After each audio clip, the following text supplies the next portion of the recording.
Okay, this video is about one concept. It might be a little techy, but it's a concept so important that everyone should have some idea of. You have probably heard this word thrown around a lot. API. People say, oh, that tool just uses ChatGPT API. Or you can connect to the API and build your own thing. But what is an API? Let's break it down in the easiest way possible.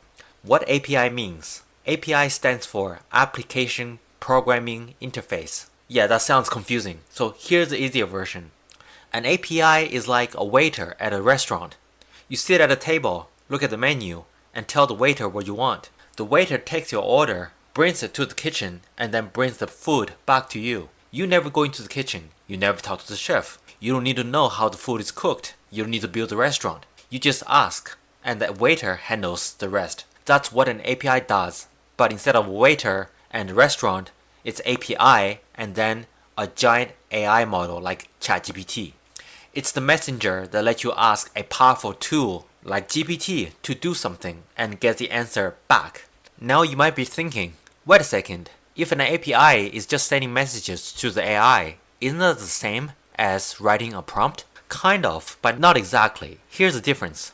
A prompt is what you type when you directly as a person talking to the AI inside ChatGPT as an example. An API is what a computer program or server or website use to talk to the AI for you behind the scenes. So when you type a prompt into ChatGPT, it's like walking to the restaurant and ordering for yourself. But when a tool uses the API, it's like they hired the waiter, gave them a special set of instructions, and let the waiter handle the whole entire order for you without you even knowing what's happening in the kitchen at all. Some tools even send very long and complicated prompts through the API, things that you don't see, to help the AI act in a particular way and respond in a particular way. So prompt is like your personal message to the AI. API is a website or a tool or a software. It's their way of sending messages to the AI automatically. Both are giving instructions, but one is you typing,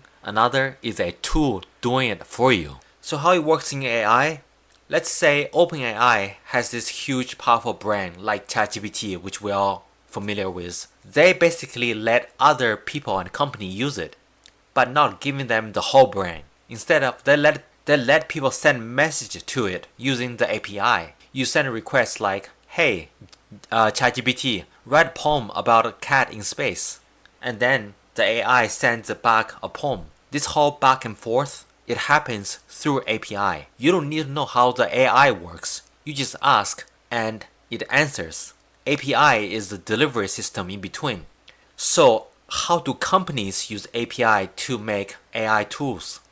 Well, it's very easy if they can plug an API directly into ChatGPT. Let's say someone wants to make an AI that writes love letters. They don't build a new AI from scratch. That's crazy expensive and hard. Instead, they use ChatGPT's API, add some buttons and a nice design, write a special prompt behind the scenes, and then package it up as a romantic letter generator AI. Boom! Now it feels like a brand new tool. Every time you write down anything, it's pushed and geared towards returning something in the form of a love letter. But deep down, it's still powered by the same AI brain that is GPT. That's why thousands of AI tools online are all running on just a few main APIs. ChatGPT, Claude from Anthropic, Gemini from Google, Llama from Meta, etc.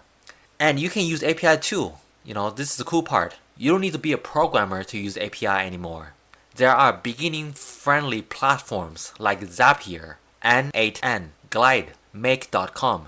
These let you connect to APIs with simple steps. You can build your own tools, chatbots, automations, without writing much or any code. So yeah, API sounds techy, but it really is just a bridge between you and a powerful tool. And it's how most AI tools are made. It's how you can start building your own if you want to. In the next video, I'll dive a little bit deeper into API and all these little tools online and really just get that concept into your head and on how they work. So make sure you ring the bell and subscribe, and I'll see you then.